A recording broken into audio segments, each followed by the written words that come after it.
வணக்கம். இரவு நேர பிரதான செய்திகளினூடாக நர்மதா சிறில் முதலில் தலைப்பு செய்திகள். விசேட தேவையுடையவர்கள் குறித்து கவனம் செலுத்தும் அரசாங்கம். அனைத்து சிறுவர்களுக்கும் பிறப்பு சான்றிதழ்களை வழங்குவதற்கு நடவடிக்கை. அரசு நிறுவனங்களில் உள்ள தேவையற்ற பொருட்களை அகற்ற நடவடிக்கை. அமெரிக்கா நீதிபதி பிராங்கா பிரியோ காலமானார். இனி விரிவான செய்திகள்.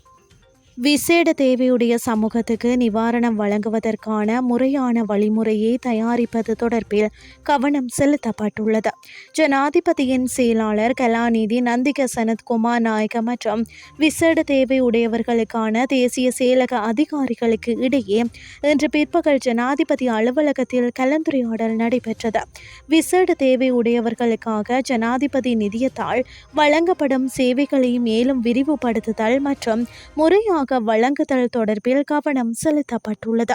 மருத்துவ உதவிகளை அதிகரிப்பது, விசேட தேவையுடையவர்களை வலுவூட்டுவதற்கு தேவையான உபகரணங்களை வழங்குதல், அந்த குடும்பங்களில் உள்ள பிள்ளைகளின் கல்வியை தொடர்ச்சியாக முன்னெடுக்க உதவி வழங்குதல், விசேட தேவையுடைய பிள்ளைகளுக்கு கல்விக்கான உதவிகளை வழங்குதல் போன்றவற்றை ஜனாதிபதி நிதியத்தின் ஊடாக முன்னெடுக்கவும், தற்பொழுது வழங்கப்படும் சேவைகளை மேலும் செயல்திறனுடன் மேற்கொள்ளவும் நடவடிக்கை எடுப்பதாக ஜனாதிபதியின் செயலாளர் கலாநிதி நந்திக சனத்குமார் நாயக்க தெரிவித்தார்.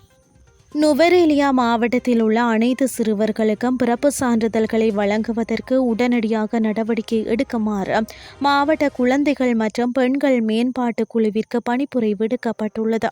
நுவரேலியா மாவட்ட செயலகத்தில் நடைபெற்ற கூட்டத்தின் போது மாவட்ட செயலாளர் துசாரி தென்னகோன் இந்த பணிப்புரையை விடுத்துள்ளார். சிறுவர்களின் உரிமைகளை பாதுகாப்பதற்கு பிறப்பு சான்றிதழ்களின் அவசியம் தொடர்பில் அவர் இதன்போது சுட்டிக்காட்டியுள்ளார். அத்துடன் பிறப்பு சான்றிதழ்கள் இல்லாத சிறுவர்கள் ஆரம்பத்தில் இருந்தே சிரமங்களை எதிர்கொள்வதாகவும் அவர் குறிப்பிட்டுள்ளார்.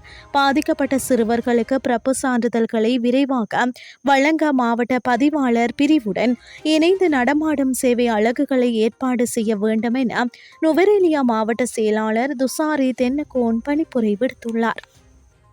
அரசு நிறுவனங்களில் குவிந்து கிடக்கும் தேவையற்ற பொருட்களை அகற்ற விசேட திட்டத்தை செயல்படுத்த அரசாங்கம் நடவடிக்கை எடுத்துள்ளது. செய்தி வாரம் என்ற இந்த திட்டம் எதிர்வரும் செப்டம்பர் மாதம் 1ஆம் தேதி முதல் 4ஆம் தேதி வரை செயல்படுத்த தீர்மானிக்கப்பட்டுள்ளது. அரசு நிறுவனங்களில் உள்ள அதிகாரிகள் சுதந்திரமாக தங்கள் கடமைகளை செய்வதற்கு ஏற்ற சுத்தமான, ஆரோக்கியமான மற்றும் பாதுகாப்பான சூழலை உருவாக்குவதே இந்த திட்டத்தின் நோக்கமாகும். இதற்காக பொது நிர்வாகம், மாகாண சபைகள் மற்றும் உள்ளூராட்சி அமைச்சின் செயலாளர் விசேட சுற்றறிக்கை ஒன்றை வெளியிட்டுள்ளார். கிளீன் ஸ்ரீலங்கா தேசிய வேலை திட்டத்துடன் இணைந்து இந்த திட்டம் செயல்படுத்தப்பட உள்ளது. இனி வெளிநாட்டு செய்திகள். மரியாதைக்குரிய உலகெங்கிலும் உள்ள மக்களின் இதயங்களை வென்ற நீதிபதி பிராங்கா பிரியோ காலமானார். நீண்ட நாட்களாக புற்றுநோய் காரணமாக அவதிப்பட்டு வந்த நிலையில் நேற்று காலமாகியுள்ளார்.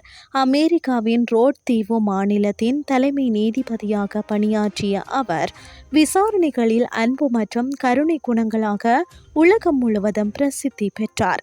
நீதிபதி பிராங்கா பிரியோ தனது மனிதாபிமான தீர்ப்புகளுக்காகவும் தனக்கென தனித்துவமான நீதி நடைமுறையை அறிமுகப்படுத்தியதற்காகவும் அனைவராலும் மிகவும் விரும்பப்பட்டார்.